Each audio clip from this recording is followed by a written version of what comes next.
Você chegou na tua presença. Olha para a tua igreja, Senhor, que se lança na tua presença. Olha com os teus olhares de amor, Senhor, e trabalha com o teu povo. Olha, Senhor, com os teus olhares de amor na tua igreja, com os teus olhares de misericórdia. E com a tua mão forte e poderosa, levanta o que está cansado, ergue o necessitado. Nós só temos a ti, Senhor. Só temos a ti, Senhor. Só tu tens o braço forte. Só tu tens o Espírito Santo que convence o coração do homem. Só tu tens a força e o controle de todas as coisas. Não trabalha, Senhor, o meu Deus que trabalha por aqueles que nele esperam. Meu Deus é o meu Deus que trabalha. O meu Deus que trabalha por aqueles que nele esperam. O meu Deus que trabalha. O meu Deus que trabalha por aqueles que nele. Diga, eu espero. Eu espero.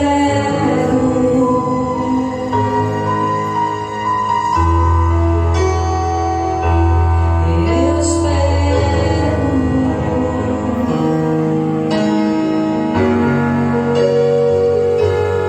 Eu espero em ti, na tua palavra, que não voltará vazia, mas antes de cumprirá naquilo no qual ela foi enviada.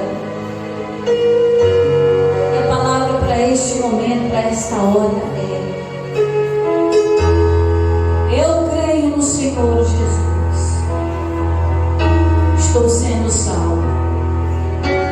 Eu creio no Senhor Jesus e a minha casa está sendo salva. Minha casa está sendo alcançada, porque a palavra assim o diz. Crê no Senhor Jesus e será salvo tu e toda a tua casa. Não ficará ninguém para trás, porque você tem um Deus que trabalha com você. Então, tão somente creia. Tão somente creia que o meu Deus que trabalha por aqueles que nele esperam. Meu Deus que trabalha, o meu Deus que trabalha por aqueles que nele esperam.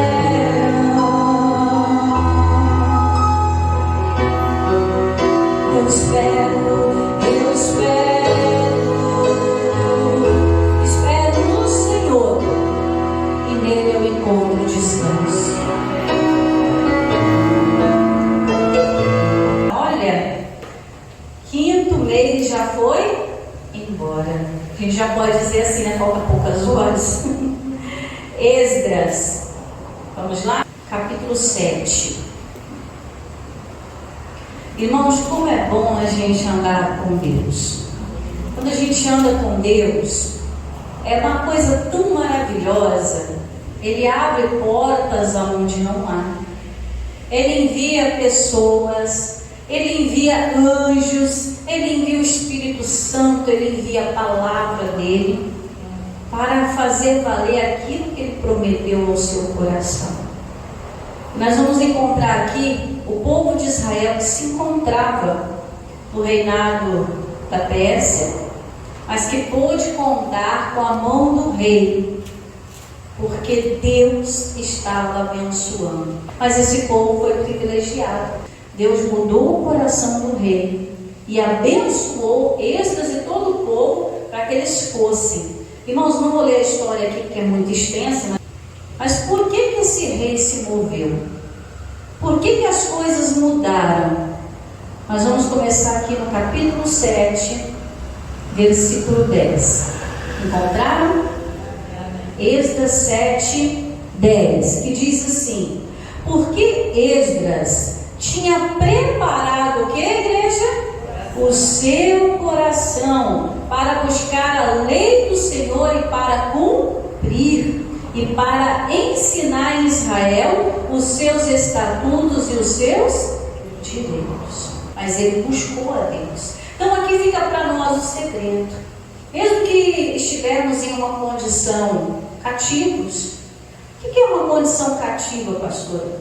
É uma condição no qual você não tem muita opção de fazer as coisas. Você se encontra numa limitação. Às vezes sua casa está cativa dos vícios.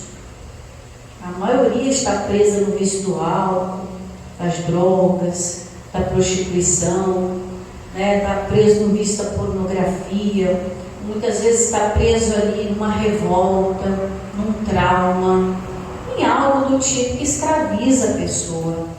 E aí você não sabe com que condição você vai adorar a Deus e ainda levá-los com você. Mas o primeiro passo está aqui, preparar o coração. E onde que Esdras preparou o coração? Na palavra de Deus, na lei. Então, se você quer ver a sua casa liberta, se você quer ter liberdade para adorar a Deus, em qualquer lugar, em qualquer situação, o segredo está aqui. Preparar o coração.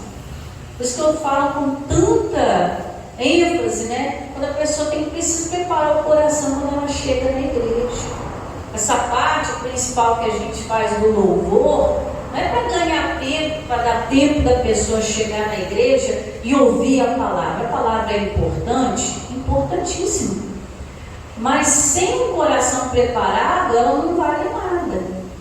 Ela precisa de um coração, que é a nossa terra, para que ela, como semente, possa entrar e ali brotar. Então, o coração não está preparado, o que acontece? Ela vai ouvir a mensagem, mas não vai entender. E se ela não entende a mensagem, olha como a coisa é complexa. Quando ela não entende a palavra de Deus, ela deixa de ter a fé. Por quê? Porque a fé ela só vem do ouvir da palavra. O coração está ali, às vezes, vem de um dia castigante. A gente brinca que o final do dia é tenso, não é, irmão? Junto cansaço, às vezes aborrecimento, junta preocupações, junta tanta coisa. E aí imagina que ela já chega toda carregada, sobrecarregada na igreja, e aí ela não prepara o coração para ouvir a voz de Deus. Deus vem e fala, ela não consegue escutar. O coração está cheio demais. Então esse primeiro momento que a gente faz do louvor, é para você preparar o coração. Senhor, vai me limpando. Eu vim de um dia sobrecarregado. Estou vindo às vezes chateado de dentro de casa, porque às vezes na hora de sair para a igreja, irmão, parece uma perturbação. Às vezes a gente está saindo para a igreja, acontece uma situação, dá vontade até de ficar em casa. A vontade primeira que dá é essa: eu vou ficar em casa, nem vou para a igreja. Não, tem que vir. Eu vou lá, Deus, aconteceu isso, eu cheguei, estou chateado em Deus. Você acha que Deus não sabe que às vezes entra ira no nosso coração? Você acha que Deus não sabe que às vezes a gente tem raiva das situações? Claro que Ele sabe, mas Ele quer que você fale: Senhor, eu estou sentindo isso não é bom. Eu não posso receber a palavra do Senhor, que é o meu alimento, o meu escudo, o meu remédio, com o coração desse jeito. Como é que o Senhor vai abrir portas para mim se eu não tenho fé que o Senhor abra? E se o coração não estiver preparado, irmãos, não adianta a pessoa ouvir a mensagem, porque ela não vai entender. A Bíblia diz lá em Atos que cerca de 3.000 pessoas se converteram ao Evangelho através da pregação de Pedro, porque o Espírito Santo compungiu dentro do coração. E aonde está o louvor, irmãos, está Deus, está o Espírito de Deus. A Bíblia diz que o Espírito Santo ele vai inundando o nosso coração, vai nos consolando, vai constrangendo o nosso coração. Como assim? De que algo que está ali dentro precisa ser retirado. Isso é preparar o coração. Isso que a gente fala, né? Coloque a mão no seu coração, feche os seus olhos, porque a pessoa já não fecha o olho na hora da oração. Aí qualquer coisa que passa distrai ela. Ela já fica assim, né? Ela não está se doando naquele momento. O Esdras não. Ele preparou o coração na lei. Eu vou buscar Deus, mas eu quero me preparar para isso. Porque aquilo que Deus me falar vai mudar a minha história. Queridos, aquilo que Deus fala conosco através da palavra dele pode mudar a nossa história. Pode mudar a nossa vida. Pode finalizar um capítulo triste e começar um capítulo alegre. Tudo está aqui. Preparar o coração. Diga, eu preciso preparar o meu coração. Então é isso, irmão. Chegou na presença de Deus, Senhor, está doendo? Tá. Senhor, eu estou cansado? Estou.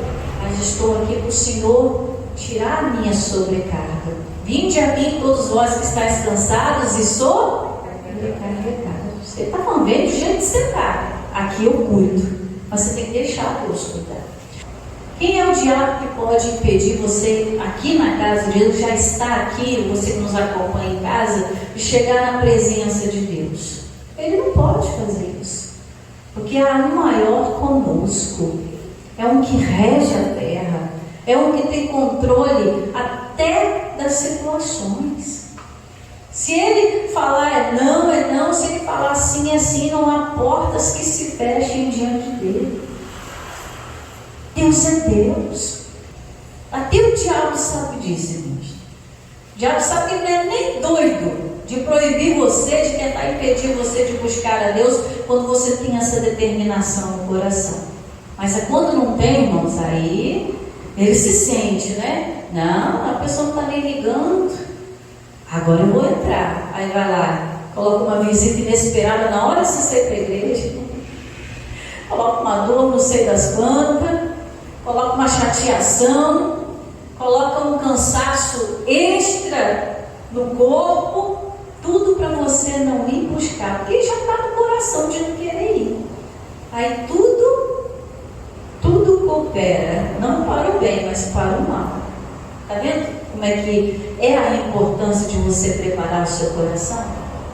A gente tem ao longo do dia, a gente sabe, a quarta-feira é dia de buscar pela minha família. Você pode ver que passa segunda, terça, quinta, sábado, as coisas tudo normal. Mas nos dias de culto aparece sempre alguma coisa.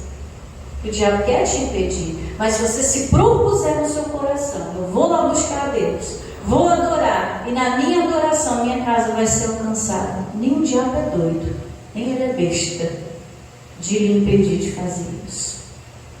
Por que viria a ira de Deus? Versículo 27. Bendito seja quem? O Senhor, Deus de nossos pais, que tal inspirou o coração de quem? Do rei. Bendito seja o Senhor, Deus de nossos pais, que tal inspirou o coração de quem? Do rei. O rei servia a Deus, sim ou não? Não. O rei era de Deus, sim ou não? Não. Mas isso não impediu de Deus fazer a obra. Talvez você está lidando com pessoas que não servem a Deus. Pode ser um patrão, pode ser um cônjuge, pode ser um filho, pode ser um parente, pode ser um vizinho. Talvez você está lidando com pessoas que não têm nem vontade de servir a Deus. Mas Deus pode inspirar o coração deles ao seu favor. Nós precisamos olhar mais para a palavra, irmãos. Nós precisamos olhar mais para aquilo que Deus está nos revelando, nos mostrando. Bendito seja o Senhor, Deus de nossos pais, que tal inspirou o coração do rei para ornarmos a casa do Senhor, que está onde? Em Jerusalém. A bênção foi tão grande, irmãos, que até enfeite para a casa de Deus aquele rei deu. Olha que coisa maravilhosa. Irmãos, quando a gente propõe no nosso coração a buscar a Deus, Deus vai inspirando pessoas a nos inspirar cada vez mais a estar na presença do Senhor. Aquele incentivo é um ornamento para você. Nossa, você está diferente depois que você começou a buscar Deus. Olha, naquele momento de aflição eu lembrei de você. Está sempre falando palavras de fé. Irmãos, isso para nós é um ornamento. Eu acho que não tem presente melhor, né? Porque a pessoa fala, olha, aquela oração que você fez. Lógico que não é a gente que faz a obra, né, irmãos? É Deus. Mas é tão gratificante a gente ser instrumento na mão do Deus vivo. Aquele parente que até então era contra a nossa fé, de repente mandar até uma mensagem no telefone, olha, ora por mim. Lembra de mim nas suas orações. Olha, o dia que você puder fazer uma visita aqui na minha casa e ungir a minha casa. Isso é um ornamento para a casa de Deus. Por quê? Porque você é a casa de Deus. Não há portas, não há ferrolhos, não há nada que quando você propõe no coração, eu vou adorar, nada pode tirar. Irmãos, e Deus ele se move, viu? Continuando aí, versículo 28. E que estendeu para mim a sua beneficência perante o rei e os seus conselheiros e todos os príncipes poderosos do rei. Assim me esforcei. Olha que lindo. Assim me esforcei segundo a mão de quem? Do Senhor sobre mim. Irmãos, a nossa força não vem da gente mesmo. Não vem de nós mesmos. A nossa força vem de quem? Do Senhor. Hoje você está aí orando pela sua família, mas quem te deu força de chegar aqui? Você teve o desejo, o esforço, mas foi a mão de Deus que te trouxe. E nós tem que haver o desejo, irmãos. A nossa parte é o quê? Preparar o coração, crer, adorar, se alegrar em Deus. Mas quem faz a obra é o Senhor. E olha que coisa linda. Assim me esforcei, segundo a mão do Senhor sobre mim, e me ajuntei dentro de Israel com alguns chefes para subirem comigo. Deus começou a mover sobre a vida do Esdras. Ele começou a juntar pessoas que queriam a mesma coisa que ele. Queridos, hoje você quer a mesma coisa que eu e eu quero o mesmo que você. E juntos a gente entre na presença do Senhor e ganha essa batalha pela nossa família. Amém? Então a gente se junta na mesma fé. Quando dois concordam, pode o mundo inteiro discordar. Já ligou no céu, acabou. Até o inferno sabe disso. Mas tem gente marcando bobeira na vida, achando que as coisas não vão mudar mais. Ah, pastor, minha casa já está muito velha, as pessoas de lá já estão muito de idade. Não, pastor, tantos anos vivendo naquela situação, não vai mudar nada não, mas eu creio que vai mudar. E quando eu falo, Senhor, eu creio que vai mudar, Deus vai colocar pessoas junto comigo que creem da mesma forma. E assim com você. Hoje ao meio-dia, na hora que eu entreguei o meu jejum, eu dobrei meus joelhos no altar de Deus, neste altar aqui nós estamos, e eu falei com Deus, falei, Senhor, estou aqui para representar todas as famílias que de uma forma direta ou indireta fazem parte da minha vida.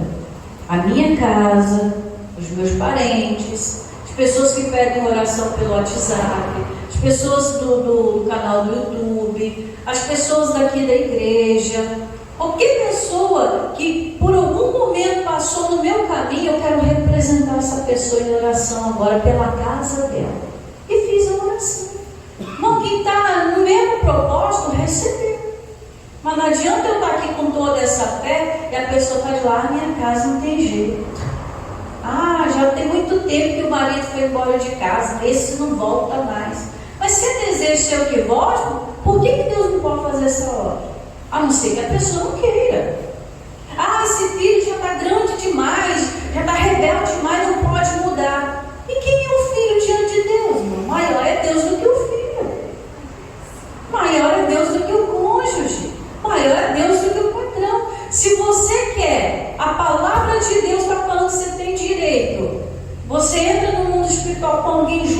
você na mesma fé, o que é o tempo? Não é nada. Não é nada. Só que às vezes a pessoa põe isso dentro do coração e aí não tem como Deus abrir uma porta. O rei vai impedir aquela pessoa de adorar em Jerusalém. Capítulo 8, versículo 21. Então, apregoei ali um jejum junto ao rio Ahava, para nos humilharmos diante da face do nosso Deus. Senhor, eu reconheço, humilhar é isso, tá? Essa é se rastejar para as pessoas não, viu? Nos humilhar, reconhecer, reconhecimento. Senhor, eu entro aqui na tua presença, eu reconheço que eu não dou conta sozinho na minha casa, eu reconheço que eu perdi muitos anos sem buscar ao Senhor, mas Senhor, agora eu quero colocar minha casa em ordem, agora eu quero recuperar o tempo perdido. Senhor, eu não posso voltar os anos que eu perdi, mas eu tenho anos à frente que eu posso conquistar. Eu quero colocar a casa em ordem. Senhor, eu quero viver meu casamento que talvez durante anos eu não vivi. Eu quero viver uma comunhão com o filho que talvez durante anos eu perdi e não vivi. Porque são tantas situações, irmãos, que às vezes acontecem na nossa vida, que a gente acaba perdendo contato com a nossa própria casa. Isso é verdade. O excesso de trabalho, o excesso de preocupação, é luta com doença, é luta com tanta coisa, que a gente perde, a gente se perde, na verdade, dentro da nossa própria história. Ela passa e a gente não conquista nada. Então, o Esdras se humilhou junto com aquelas pessoas. Senhor, nós estamos aqui na beira do rio, nos humilhando, reconhecendo que só o Senhor é poderoso para restaurar tudo aquilo que está quebrado. E tem casos, irmãos, que você tem que abrir o coração de tal maneira, por isso que eu falo do coração preparado, né? Que quando o coração não está preparado, a pessoa não reconhece que errou. E muitas vezes, irmãos, o que acontece? Às vezes foi a própria pessoa que quebrou a casa. A mulher sábia edifica, mas a tola derruba. O homem sábio edifica, o homem tolo derruba. O filho sábio edifica, o filho tolo cai sozinho.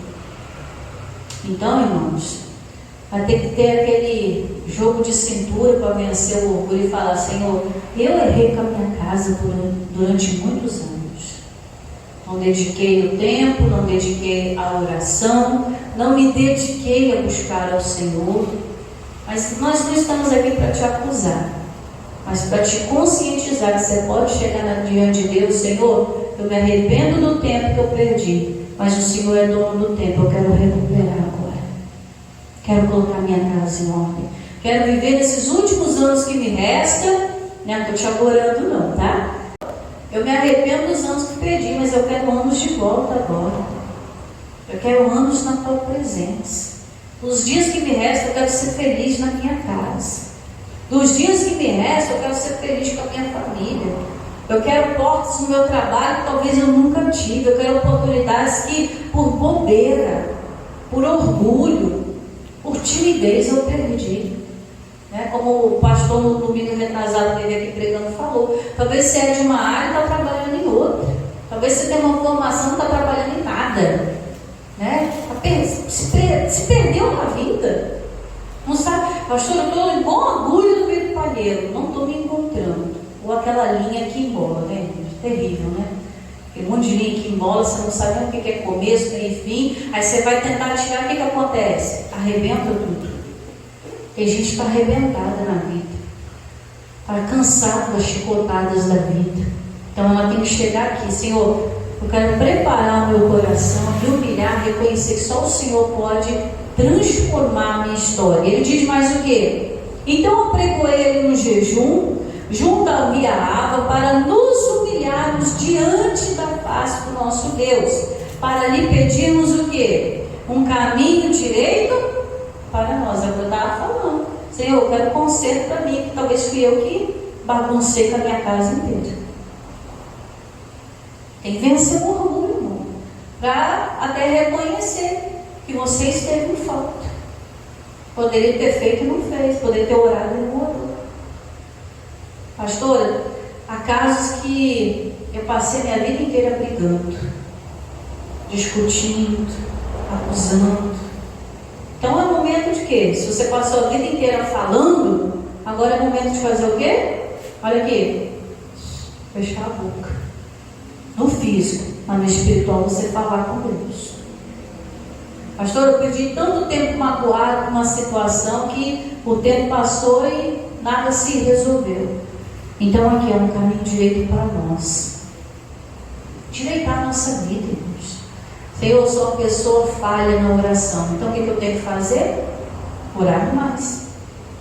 Eu sou falho em ouvir a palavra, na leitura da palavra. O que eu tenho que fazer? Me achegar mais. Ler mais, ouvir mais, frequentar mais a casa de Deus. Senhor, eu sou falho, em pedir perdão. Então começa a consertar isso. Você errou, chega lá diante de um filho, da filha, do marido, da esposa. Ó, meu esposo, ó, minha esposa, ó, meu filho, ó, minha filha, eu errei contigo. Mas eu quero consertar. Seja com o vizinho, eu errei contigo, eu quero consertar. Conserta a tua vida, para pedirmos o caminho direito para nós e também para quem? Para os nossos filhos. Senhor, eu não quero meu filho criado nas drogas. Não foi para isso que eu criei. Não foi para isso que eu trouxe ao mundo. Eu quero que ele seja herança do Senhor. Ele vai ser uma bênção. Eu vou trabalhar no mundo espiritual para que meu filho, minha filha seja uma bênção. E vai ser. Pode ter 50 anos de idade nas costas, irmão. Continua sendo seu filho. Nós vamos buscar por ele. Ele é digno como um que tenha 5 ou 6 anos. Não importa a idade, é seu filho. Tem que pedir um caminho direito para ele. Talvez você errou na criação, eu reconhecer isso. Eu errei na criação, mas agora eu quero que meu filho, os anos que ele tem de vida para frente, que ele seja uma bênção. Eu vou começar a trabalhar no mundo espiritual para isso. E para toda a nossa fazenda, aquilo que eu falei. Talvez na área da prosperidade, você foi uma pessoa cabeçuda. Quando tinha que juntar dinheiro, você gastou. E quando você precisou do dinheiro, você não tinha. Gastou em besteira. Eu estava falando com a minha filha ontem, a gente estava conversando, estava falando para ela que logo no início do casamento, eu e o pai dela erramos muito. A gente poderia ter se conscientizado, mesmo em dias apertados, começar a poupar. Mas vamos viver hoje, amanhã Deus proverá. E a gente perdeu muito tempo. Poderia estar com uma casa melhor, um carro melhor, mas porque lá atrás a gente não deu a devida importância à área da prosperidade que deveria ter dado. Gastávamos muito à toa. Era pouco, irmãos. Era um pouco que tinha, investir em coisas que na hora pareciam muito importantes, mas que hoje não fazem diferença. Então, irmãos, até a nossa prosperidade precisa estar na mão de Deus. Talvez você foi uma pessoa que teve muito dinheiro que passou na sua mão, mas você não soube segurar nada. Muitos de nós gastamos com bebidas, nas prostituições, nas jogatinas da vida, ou é apenas um desperdiçador. Tem gente que é desperdiçador, deixa comida estragar no fogão, deixa as coisas estragarem dentro de casa. Às vezes tem um carro, não cuida, às vezes tem um bem, não cuida, e aquilo vai deteriorando, ferrugem, e aí a destruição vem uma atrás da outra. O diabo começa a comer a prosperidade da pessoa. Então Esdras viu a necessidade de se endireitar. Os filhos representam a casa, endireitar a casa dele e a vida financeira toda aqui. Versículo 22. Porque me envergonhei de pedir ao rei exército e cavaleiros para nos defenderem do inimigo no caminho, porquanto tínhamos falado ao rei dizendo: a mão do nosso Deus é sobre todos os que o buscam para o bem, mas a sua força e ira sobre todos os que o Então o Esdras, ele entendeu o quê? O rei já fez tanta coisa.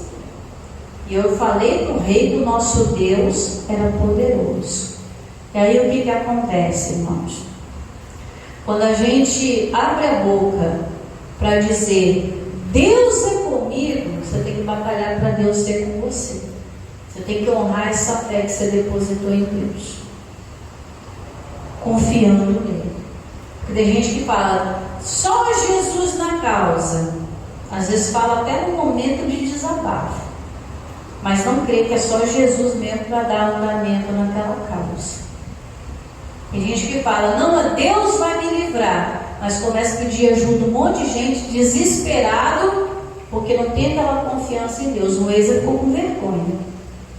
Ficou com vergonha, irmãos, de pedir ajuda a outras pessoas, principalmente o rei. Porque ele tinha falado de peito aberto: meu Deus vai ser comigo, meu Deus vai me livrar. Tem gente que aqui na casa de Deus é assim: não, Deus vai mudar a minha história, Deus vai fazer isso, mas chega lá fora e começa a chorar pitanga com todo mundo. Eu teria vergonha como Esdras de falar para alguém que Deus pode fazer e depois lá fora voltar atrás. O que eu aprendo com isso? O que você aprende com isso? Se você busca Deus, então confie em Deus para fazer. Para de ficar achando que sua prosperidade vai vir de tal lugar, vai vir de tal pessoa. Para de ficar achando que a sua salvação vem de tal pessoa, de tal lugar. Começa a confiar no Deus que você está buscando. Se você busca Deus para o bem, Ele vai ser contigo. Mas se você busca a Deus para o mal, que é no caso que o Esdras falou, eu tenho vergonha. Se você está buscando a Deus, irmão, busca Deus de verdade, creia nele. O que é buscar Deus para o mal? Às vezes a pessoa vem na casa de Deus e diz que confia, mas lá fora ela busca outra alternativa. Não fez o que não manda Deus. E aí Deus fica irado. Não é que Deus vai botar a mão e castigar, não é isso, tá? Tire isso do coração. Esse negócio, Deus castiga, isso é um conceito errado, que a gente cresceu com isso, irmão. Não é que Deus castiga, irmãos. Deus, Ele tira as mãos. É isso que acontece. Que Ele está com as mãos estendidas para te ajudar, ouvidos atentos para te ouvir. Você deixa de buscá-lo, não é que Ele vai pesar a mão. Eu tenho uma bronca disso, irmão. A pessoa fala, Deus vai pesar a mão. Deus não faz isso. Mas Ele deixa a pessoa caminhar sozinha. Ela escolheu caminhar sozinha, então vai. Ele fica parado. Por isso que a Bíblia diz, volta lá onde você caiu. Deus ficou lá, irmãos.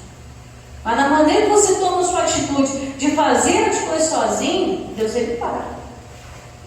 Se você voltar, entender onde você parou, Deus vai estar lá te esperando. Podemos caminhar junto? E Deus vai com você, abrindo portas, enfrentando o exército, vai fazendo a obra.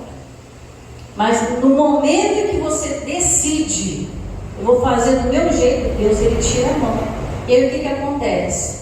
Muitas vezes, andando na presença de Deus, as coisas já são difíceis, irmão. Imagina sem Deus.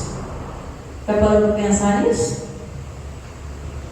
Se com Deus as coisas são difíceis, imagina sem Ele. Nossa, é sério. E aí a pessoa começa a dar uma cabeçada atrás da outra, as coisas começam a dar errada, e Deus me desamparou. Você decidiu ir. Esdras não. Ele falou, não, vou ficar junto com Deus, não vou nem pedir nada por ele, eu estou morro de vergonha, porque eu sei que o meu Deus vai fazer. E a gente encerra no 23 aqui, ó. Nós, pois, fizemos o quê?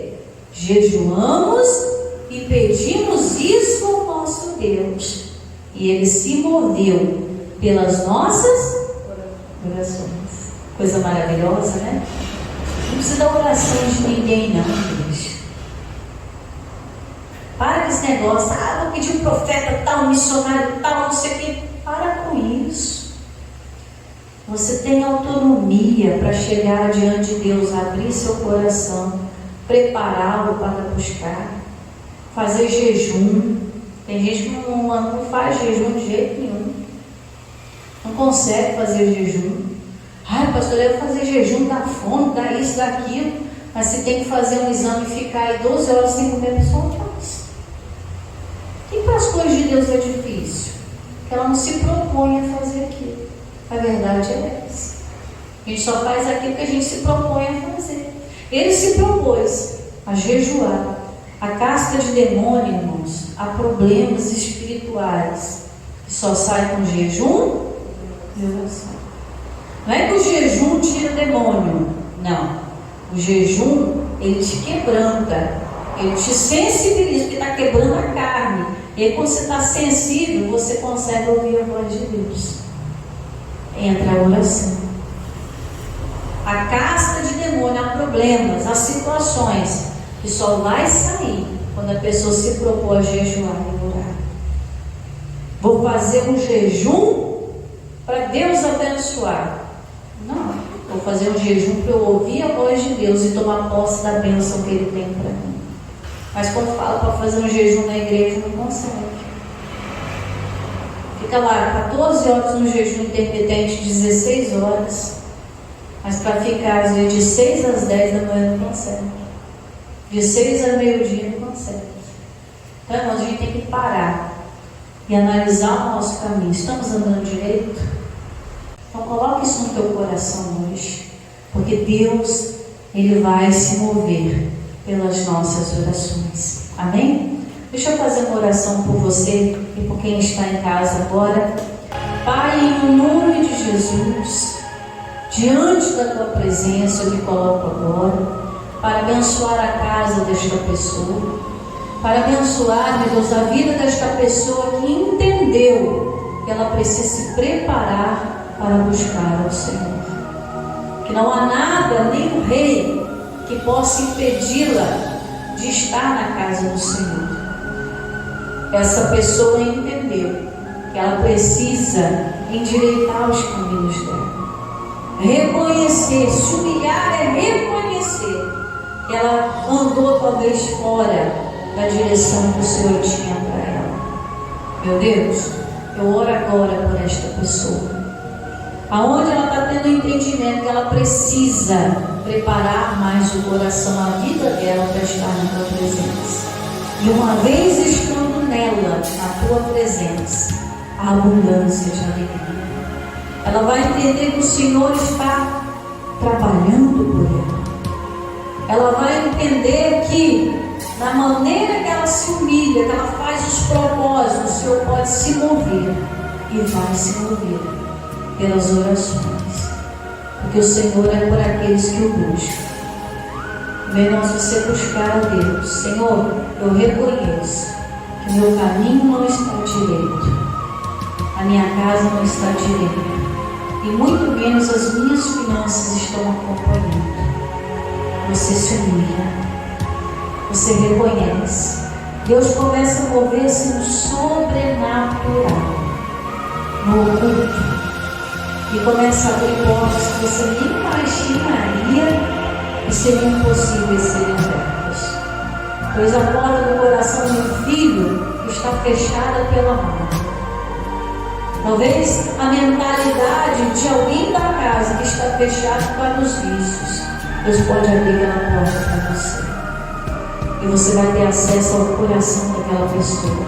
E você vai colocar ali a palavra de Deus. É você e sua casa. Seguindo o Senhor. Pois pode mudar a mentalidade do cônjuge que resolveu sair de casa, do filho que saiu de casa. Deus pode mudar a mentalidade do patrão que lhe emprega. Se ele mudou o coração do rei a favor de Neemias, não, perdão, de Esdras, que estava ali orando, jejuando, buscando, por que Deus não pode se mover por você? Então creia que neste momento você abre o coração, reconhece, se vira diante da face dele. Ele está dizendo: eu vou lhe ajudar a colocar as coisas no lugar. Senhor, nós não podemos voltar 15 anos atrás no tempo, mas nós podemos ter 15 anos à frente. E quando passar esses 15 anos, estando uma vez na tua presença, podemos orar por mais 15, até que o Senhor volte ou o Senhor nos chame para a tua casa. E assim eu estou orando para abençoar a família desta pessoa, sabendo que não há nenhum erro, que não há nenhuma obra contrária capaz de impedir a mão do Senhor de se mover sobre nós. Eu declaro esta casa abençoada, as pragas caem por terra, correntes sejam quebradas agora, em nome do Senhor Jesus. Pai, eu oro pela vida desta pessoa, pelos filhos, pelo casamento, pelas finanças. Nós encerramos o mês hoje, mas abrimos a porta da oportunidade. Avisa, Senhor, a tua obra no meio dos anos e no meio dos anos da noite vida. Ela talvez passou 5 meses sem dormir, sem almoçar, sem obter resposta, mas ela tem mais meses à frente, porque a tua palavra diz que o Senhor coloca os teus olhos do começo ao final do ano. Entramos no meio do ano, 6 meses. E quando o porteiro bater meia-noite, dia 30 de junho, estaremos encerrando o primeiro semestre desse ano.